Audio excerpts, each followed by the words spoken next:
A woman's cat disappeared without a trace. 7 years later, her phone rang. He was found barely alive, with a deadly secret inside his body. Windsor, Ontario, a town where nothing extraordinary ever happens until it did. Emma had always been the quiet type, the kind of woman who preferred the company of books over people. She'd spent 15 years working at the town library, finding comfort in the smell of old paper and the silence between shelves. Her life was predictable, safe, maybe even a little lonely, but she had Max. 12 years ago, on a morning that smelled like rain and fresh-cut grass, Emma's best friend Rachel dragged her to the local animal shelter. Just to look, Rachel had insisted. Emma wasn't planning to adopt. She'd never even owned a pet before. But then she saw him, a tiny ball of fur, no bigger than her hand, tucked away in a corner cage. His golden eyes locked onto hers, and something inside Emma's chest cracked open. When she reached toward him, the kitten climbed into her palms and began purring so loudly that the shelter volunteers burst out laughing. "I think he's chosen you," one of them said with a knowing smile. Emma named him Max, after a brave little mouse from her childhood storybook, and from that day forward, her world revolved around him. Max wasn't just a pet. He was her shadow, her confidant, her reason to come home. Every evening he'd wait at the window, his little nose pressed against the glass. The moment her car pulled into the driveway, he'd race to the door, weaving between her legs and meowing as if to say, "Where have you been? I've been waiting forever." On rainy nights, they'd curl up together on the couch. Emma would read while Max purred against her ribs, his warmth seeping into her bones. Those were the moments she felt truly at peace, but peace never lasts. It happened on an October afternoon, the kind of day where the air smells like smoke and the leaves crunch under your feet. Emma was outside planting tulip bulbs in her backyard, humming softly to herself. The back door was open, just a crack, so she could carry things in and out. She turned around to grab another pot. When she looked back, Max was gone. At first, she didn't panic. He'd wandered into the yard before. He always came back, but minutes stretched into an hour, then two. The sun began to set and still, no Max. Emma's heart started to race. "Max!" she called, her voice echoing through the empty streets. "Max, come here, baby!" Nothing. She searched every alley, every neighbor's yard, every dark corner where a cat might hide. Her voice grew hoarse from shouting. Her hands trembled as she stapled posters to telephone poles, her tears smudging the ink. "Lost cat. Striped. Answers to Max. Please call." Days turned into weeks. Weeks turned into months. Emma checked every shelter within 100 miles. She updated his microchip information obsessively just in case. She left food on her porch every single night, hoping he'd find his way home. But every morning, the bowl sat untouched. The first Christmas without him nearly broke her. She hung a tiny ornament with his name on the tree and sobbed until she couldn't breathe. Her friends told her to move on. "Get another cat," they said. "It'll help." But Emma couldn't. Max wasn't replaceable. Years crawled by. The pain dulled, but it never disappeared. She moved to a different house closer to downtown, but she kept her old phone number active, just in case. Deep down, in a place she didn't dare speak out loud, she still believed he'd come back. 7 years later, on a gray March morning, Emma's phone rang. The voice on the other end was calm, professional. "Miss Carter, this is Windsor Animal Services. We found a cat." Emma's heart stopped. An older male, striped, very thin. "We scanned his microchip and, well, it's registered to you." The phone slipped from her hand. Max. She didn't remember grabbing her coat, didn't remember starting the car. The rain was falling in soft sheets, but she barely noticed. Her mind was spinning, her chest tight with hope and terror. What if it's not him? What if it is? At the shelter, they led her to a small, dimly lit room. Inside a metal cage curled into a tight ball was a cat, but not the Max she remembered. This cat was skeletal. His fur was patchy and dull. One ear was torn. His left eye was clouded over, milky white from infection. He looked ancient, broken. Emma's breath caught in her throat. "Max?" she whispered. The cat's head lifted slowly. His good eye focused on her.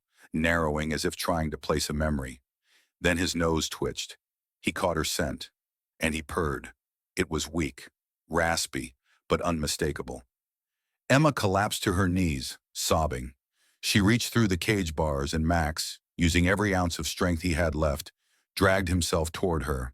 He pressed his bony body against her hand and made a sound that shattered her heart, a broken, desperate meow.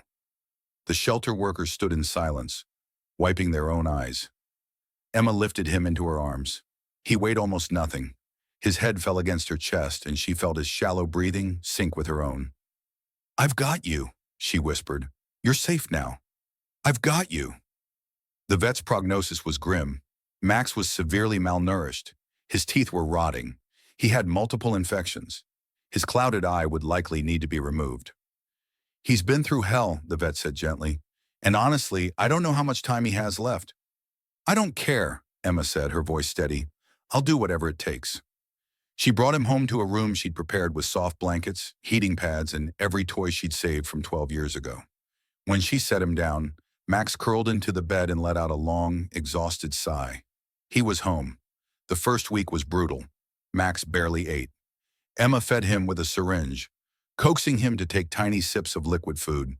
She cleaned his eye, gave him medicine, sat with him for hours, reading aloud like she used to.